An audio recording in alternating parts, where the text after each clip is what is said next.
Boa noite a todos. Convido que você abra a sua Bíblia em Marcos, capítulo 14.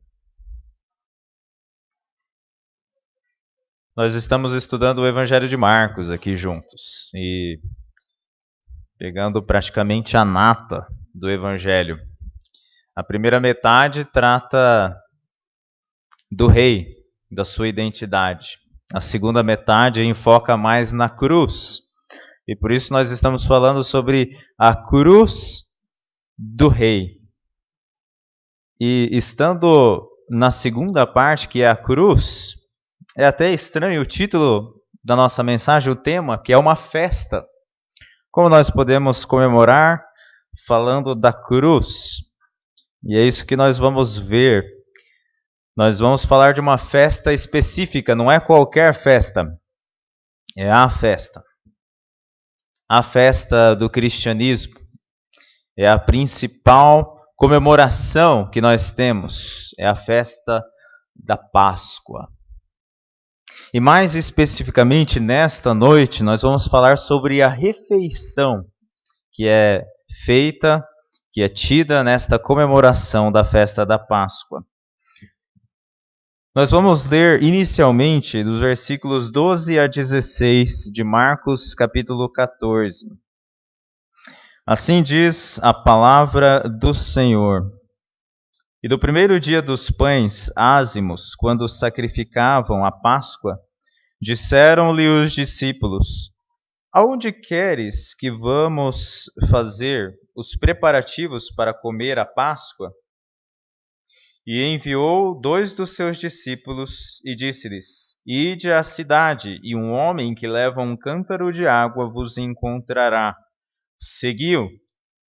E onde quer que entrar, dizei ao senhor da casa: O mestre diz: Onde está o aposento em que hei de comer a Páscoa com os meus discípulos? E ele vos mostrará um grande cenáculo mobiliado e preparado. Ali preparai-a para nós.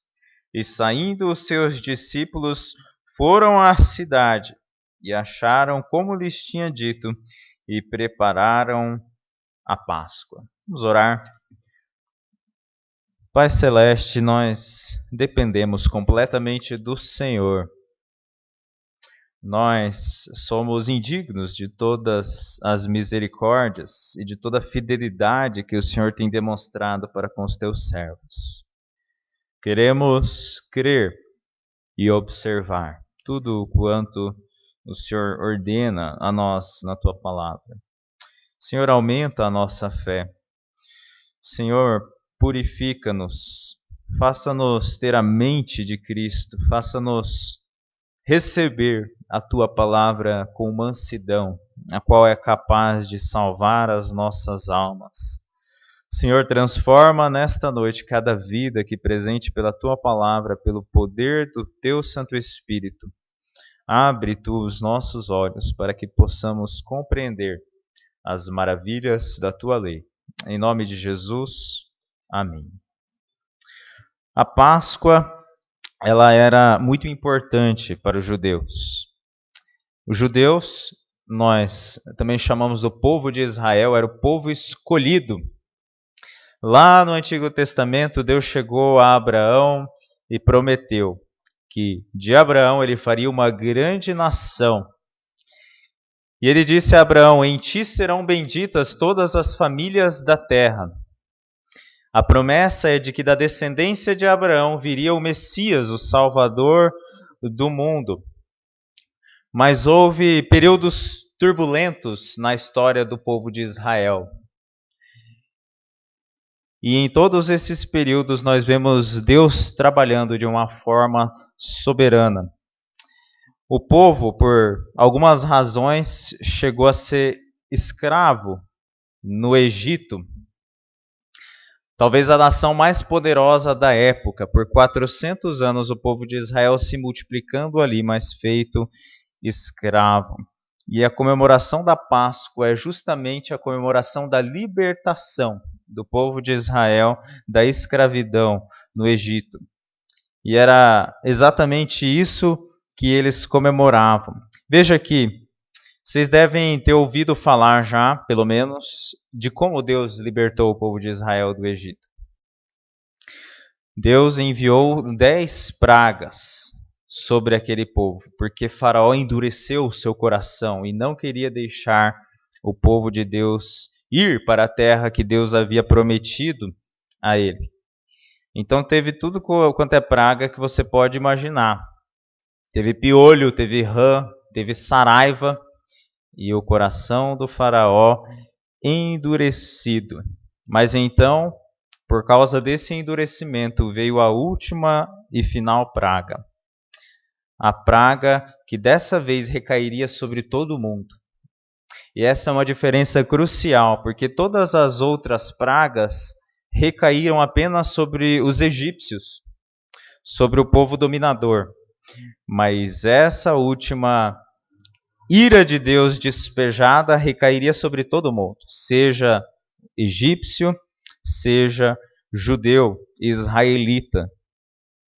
E por isso, em cada casa, a única maneira de uma família escapar seria colocando a sua fé na provisão sacrificial de Deus. Quem não utilizasse a única saída que Deus oferecia, teria o filho mais velho, primogênito, morto. A Bíblia diz que passaria o anjo da morte por cima e todas as famílias perderiam o seu primogênito. A forma de se livrar da ira de Deus seria sacrificar um cordeiro e pegar o sangue do cordeiro e passar no umbral das portas da casa. Esse seria o sinal da fé em Deus. Ou haveria uma criança morta, ou haveria um cordeiro morto. Em cada família, seja dos egípcios, seja dos judeus. A ideia é que eles precisavam da proteção de um substituto. Aqueles que aceitassem a proteção do sangue do cordeiro, a morte daria livre passagem e eles estariam a salvos. E é isso que significa Páscoa, passagem, Pessá.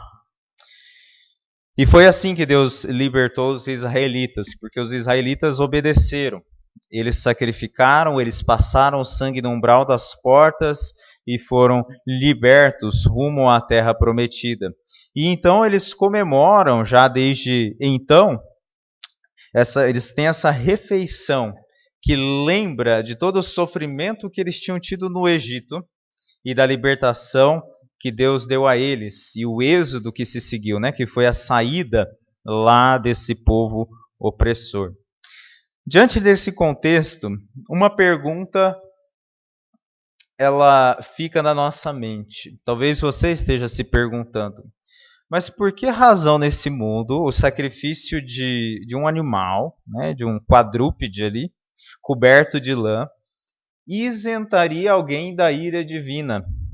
O que tem a ver uma coisa com a outra? E é essa pergunta que nós queremos responder através dessa passagem de Marcos, quando Jesus e os seus discípulos comemoram a Páscoa. Veja que existia toda uma formalidade para que a Páscoa fosse preparada, e até Jesus dá instruções detalhadas aqui aos seus discípulos. Mas havia uma tradição de que uma pessoa presidia aquela refeição.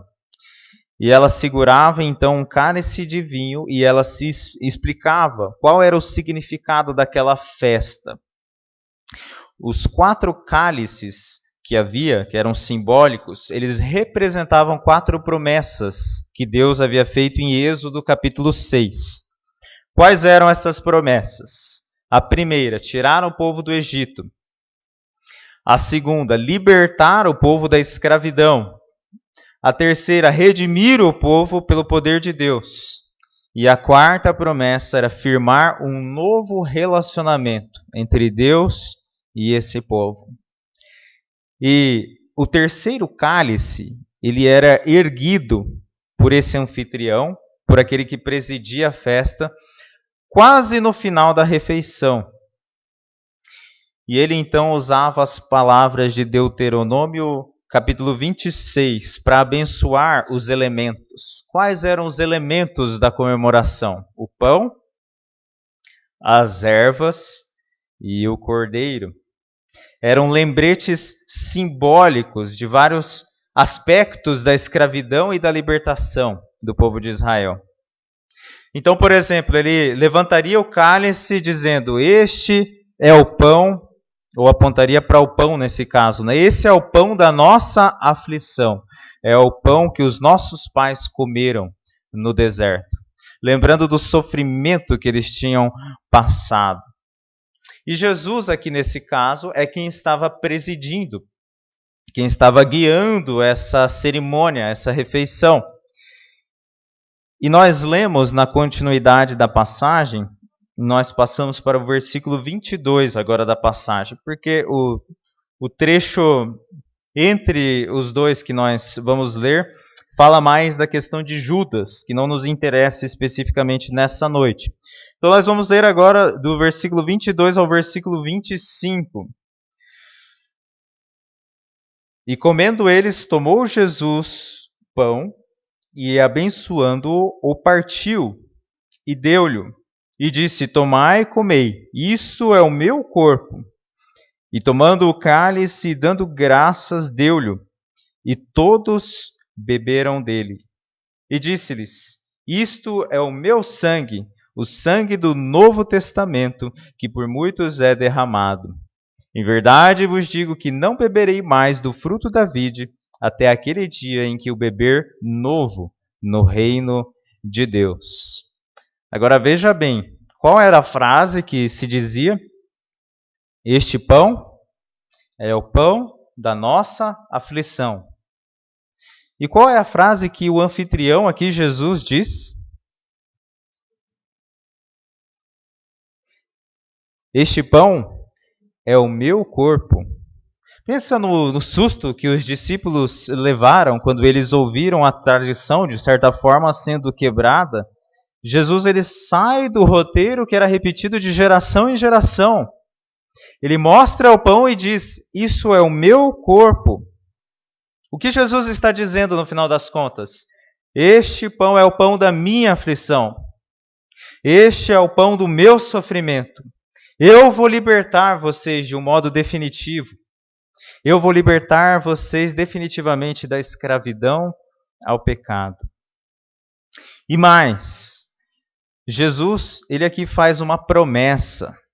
Ele diz: eu não beberei ou não comerei até o dia em que. Quando algo nesse sentido era dito, era muito forte. Era uma promessa que muitas vezes era feita até com sangue, com sacrifício de animais. Nós vemos uma promessa como essa feita em Atos 23, quando os líderes religiosos estão com muito ódio de Paulo, do apóstolo Paulo.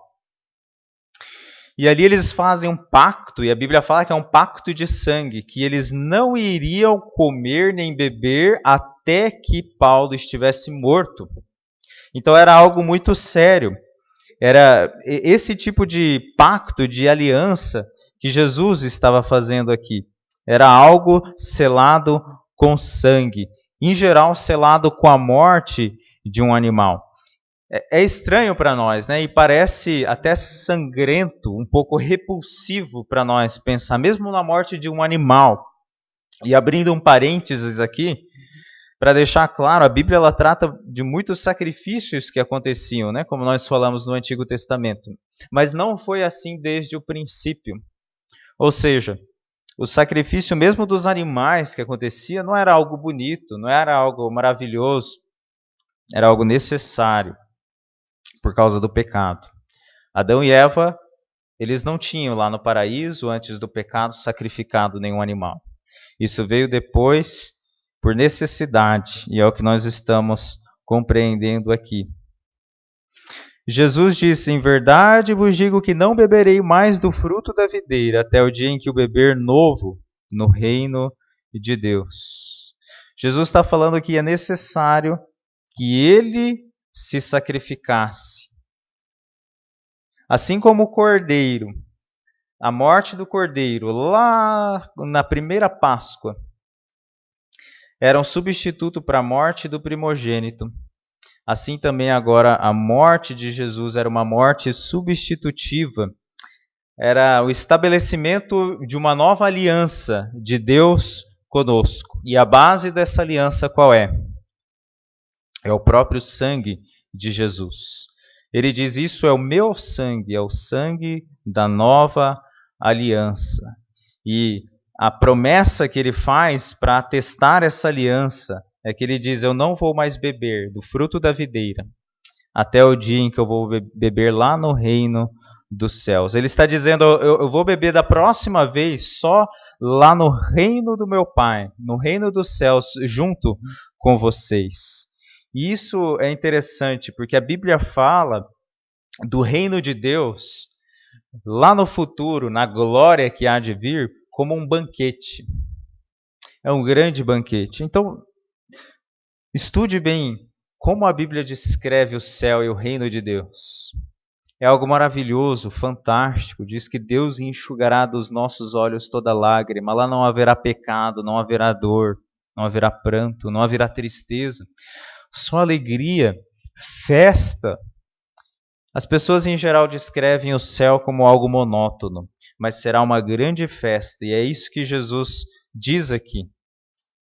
Que haverá uma grande festa no céu, um grande banquete. E lá ele tomará novamente do fruto da vide. Então Jesus, aqui, no final das contas, ele está explicando que todos os sacrifícios anteriores que haviam acontecido de animais, na verdade, apontavam para ele. Ele é o sacrifício final.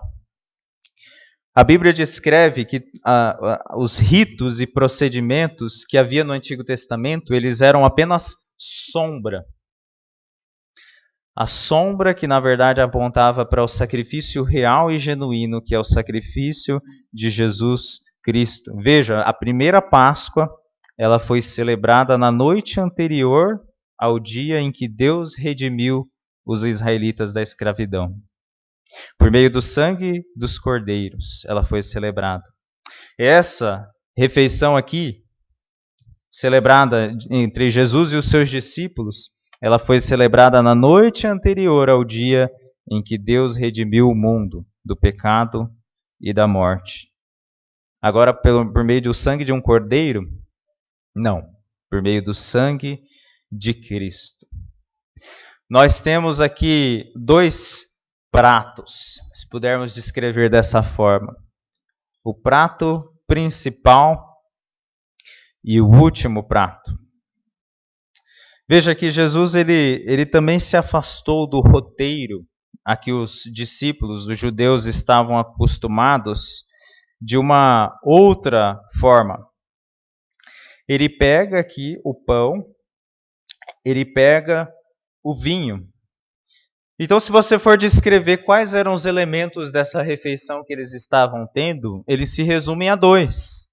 E é o que nós temos ali representado, né? O pão e o vinho. Mas o prato principal da Páscoa dos judeus não está ali. Qual é o prato principal? É o cordeiro. Não fala nada do cordeiro. Porque o povo de Israel lá não só foi dada a ordem para que eles passassem o sangue no umbral das portas, mas também para que eles comessem o cordeiro que eles haviam sacrificado. Ou seja, era um churrasco ali que eles estavam comendo. Mas aqui nessa celebração entre Jesus e os discípulos não tinha cordeiro.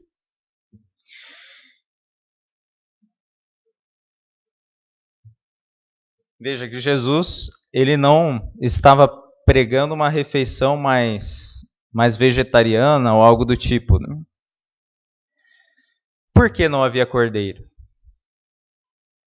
Porque não poderia haver um cordeiro sobre a mesa, sendo que o verdadeiro cordeiro estava assentado à mesa. E então nós lembramos da palavra de João Batista. O que ele disse a primeira vez que ele viu Jesus? Eis o Cordeiro de Deus que tira o pecado do mundo. Da mesma forma, 500 anos antes, Isaías já havia profetizado. Em Isaías 53, mas o Senhor fez cair a maldade de todos nós sobre ele. Ele foi oprimido e afligido, mas não abriu a sua boca. Como um cordeiro que é levado ao matadouro, assim derramou a sua vida até a morte e foi contado com os transgressores. Jesus está falando aqui, eu sou aquele sobre quem Isaías e João falaram. Eu sou o Cordeiro de Deus, para o qual todos os outros cordeiros que já foram sacrificados apontaram. Eu sou o Cordeiro de Deus que tira o pecado do mundo.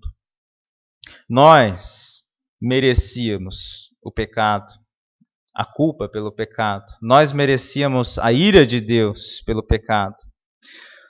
Tudo o que de ruim que nós merecíamos, o inferno e a morte, Jesus ele carregou essa culpa na cruz do Calvário. E essa é a maravilha do amor de Cristo por nós. Porque ele sofreu a ira do Pai em nosso lugar. A Bíblia diz que quando Jesus estava morrendo, na verdade, quando ele expirou, tudo se fez trevas. Porque mais do que a dor física de ter os pregos atravessando as suas mãos e os seus pés, foi a dor espiritual. Ele tinha os pecados de toda a humanidade sobre ele. O santo, aquele que jamais havia pecado, se fez maldito por nossa causa. E assim nós, hoje, podemos ter livre passagem. O anjo da morte não nos pegou, nós merecíamos. Assim como não pegou os israelitas que pintaram as portas com o sangue do Cordeiro, assim também aqueles que foram lavados no sangue do Cordeiro podem ser livres da penalidade do pecado, podem ser livres do inferno, podem ser livres da escravidão ao pecado. E esse é o amor verdadeiro. O amor verdadeiro não é o que você ouve nas músicas sertanejas por aí. O amor verdadeiro, ele necessariamente exige sacrifício. É um sacrifício substitutivo. Foi isso que Jesus fez por nós. Como seria isso na prática? Você imagina você lá na escola e você tem uma boa amizade com amigos que são bem populares. Você está bem, né? Porque você está na turma que é mais popular, mais bem vista. Mas tem lá aquele esquisito, sabe? Aquela pessoa mais esquisita que fica lá isolada. E de repente você se aproxima daquela pessoa, você tenta fazer amizade com ela. Qual é a reação daqueles seus amigos? Eles falam, você já está meio parecido, a esquisitice daquela pessoa está pegando em você. Mas você não se importa com isso. Você vai, se aproxima e continua fazendo amizade. Porque existe um custo de você se aproximar daquela pessoa e efetivamente estabelecer uma amizade. O custo é o que os outros vão pensar de você. Como vai ficar a sua amizade para com toda aquela turma popular. A grosso modo, seria mais ou menos isso. Um outro exemplo. Teve um incêndio muito grande numa floresta nos Estados Unidos. E depois que aconteceu esse incêndio, os guardas florestais foram fazer uma caminhada para analisar os estragos que haviam acontecido. E de repente um dos guardas florestais encontrou um pássaro ao pé de uma árvore. Mas desse pássaro só tinha restado uma casca dura e petrificada. Triste a cena, né? O pássaro ali morto, carbonizado. Então ele mexeu naquele pássaro com um graveto. E de repente saíram 3 pequenos filhotes, bem vivos, debaixo das asas da mãe. Quando a mãe viu as chamas chegando, ela permaneceu firme, ela não fugiu, para que os filhotes pudessem sobreviver. Sabe o que Jesus disse certa vez? Quando ele estava entrando em Jerusalém, ele disse: Jerusalém, Jerusalém, que matas os profetas e apedrejas os que te são enviados. Quantas vezes quis eu ajuntar os teus filhos, como a galinha ajunta os seus filhotes debaixo das suas asas, mas você não quis. Mas no final das contas foi isso que Jesus fez por nós. Ele passou pelo fogo. Ele nos guardou debaixo das suas asas. Ele foi consumido para que nós pudéssemos ser libertos. Esse é o Evangelho, esse é o amor de Cristo, esse é o amor real. É o amor que transforma vidas. É o sacrifício substitutivo de alto custo. Quem é o prato principal? Onde está o prato principal? É o próprio Jesus Cristo, é o Cordeiro de Deus. E o último prato. Veja que nós temos um elemento adicional que Lucas cita em Lucas 22, 19. Diz assim, nessa passagem: tomando o pão e tendo dado graças, partiu e entregou a eles, dizendo: isto é o meu corpo, dado em favor de vós. Fazei isto em memória de mim. Essa é uma frase que nós conhecemos muito bem, né? Pela liturgia da ceia do Senhor. Fazei isto em memória de mim. Jesus estava dizendo aqui que os discípulos deveriam então celebrar a ceia do Senhor nessa nova aliança para se lembrar do próprio Jesus Cristo. O pão e o vinho seriam um memorial do Senhor Jesus. A ceia do Senhor ela é descrita de algumas formas, como a mesa do Senhor, porque em geral era celebrado à mesa, a comunhão, o cálice da bênção, o partir do pão, né? Na igreja primitiva, em Atos 2, você lê bastante essa expressão, o partir do pão, que eles faziam juntos.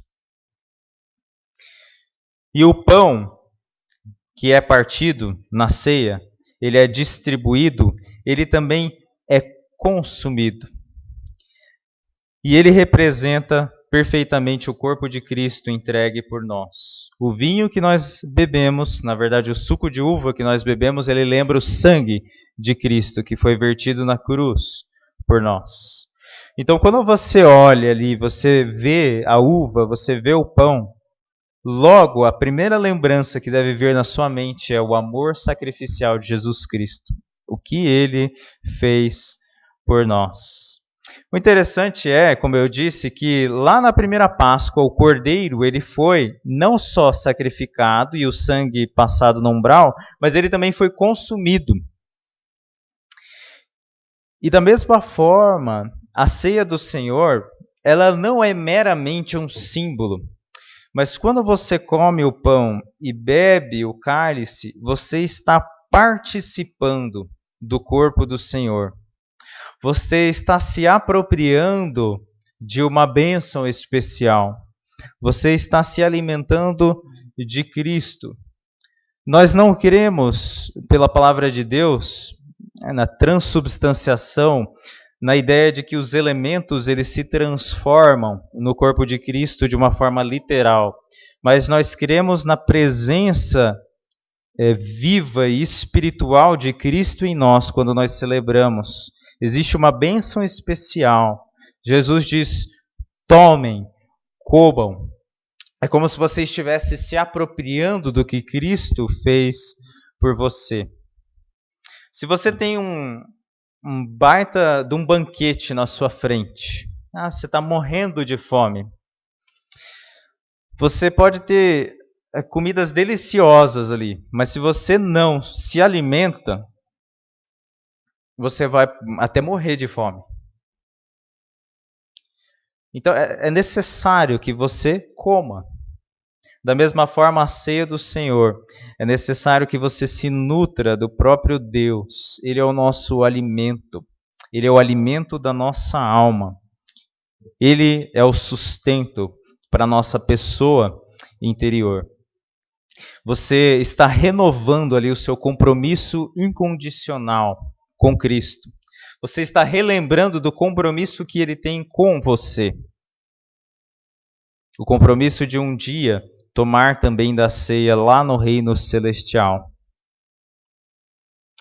Veja que a ceia do Senhor, ela nos relembra que nós temos um relacionamento pessoal com Jesus Cristo. Não tem sentido você participar da ceia do Senhor sem ter um relacionamento com Ele.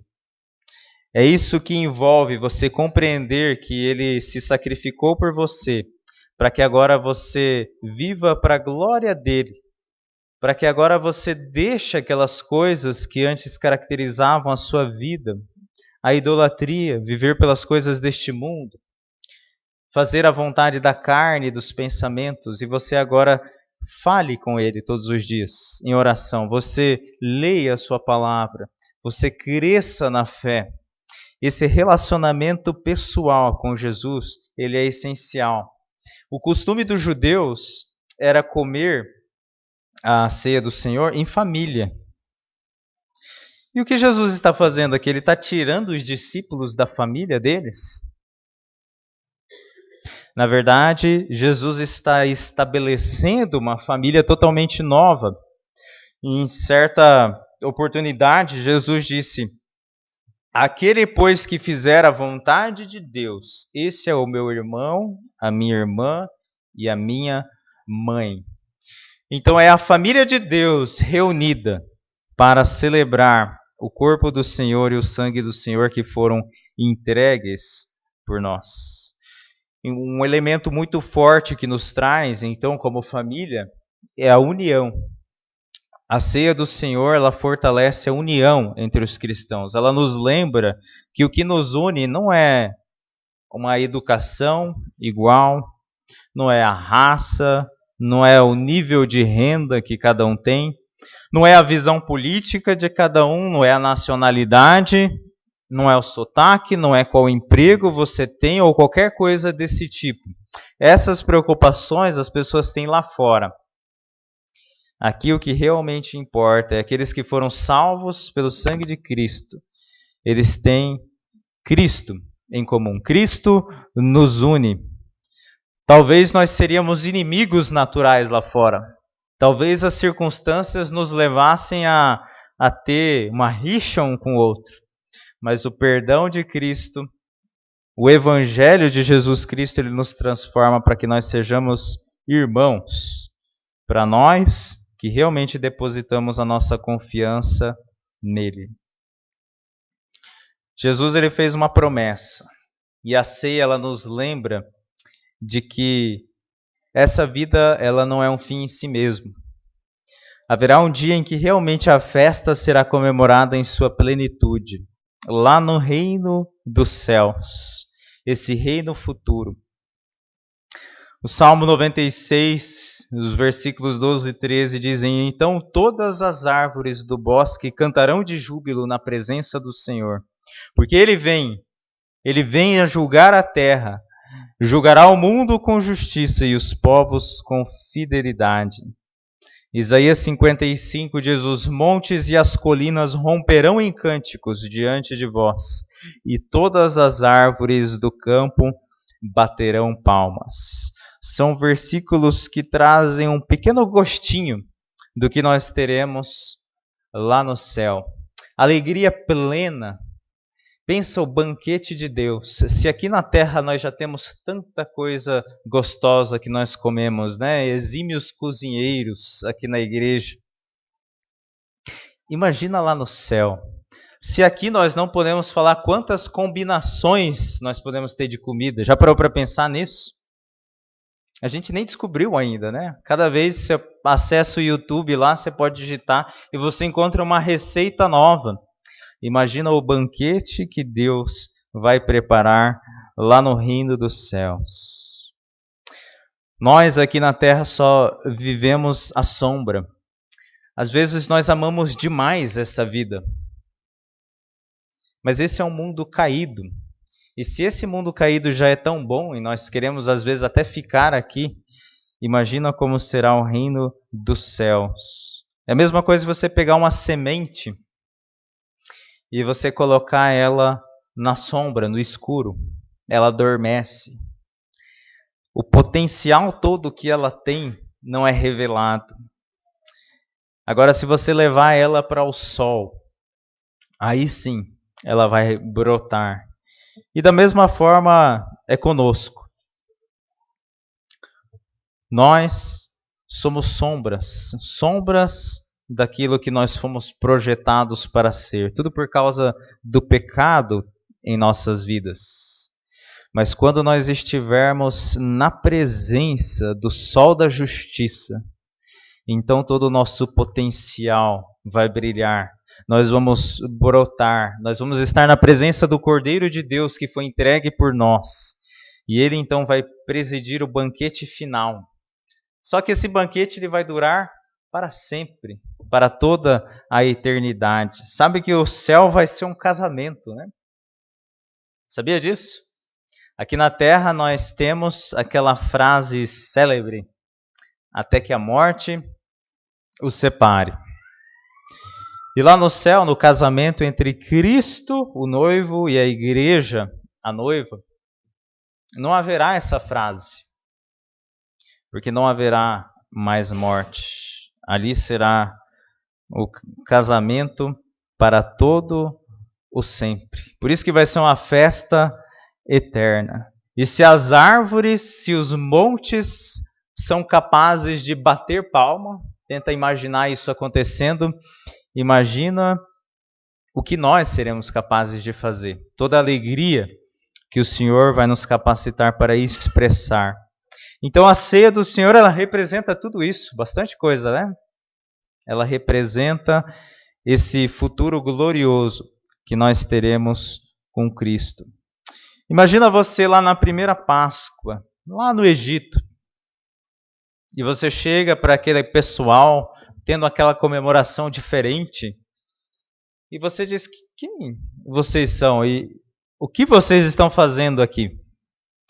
Eles diriam para você: nós éramos escravos, sujeitos a uma sentença de morte. Mas nós buscamos a nossa proteção no sangue do Cordeiro. Nós fomos libertados da escravidão. E agora Deus, o próprio Deus, vive no meio de nós. E nós estamos seguindo o rumo à terra prometida. E é a mesma coisa que nós, como cristãos, dizemos hoje.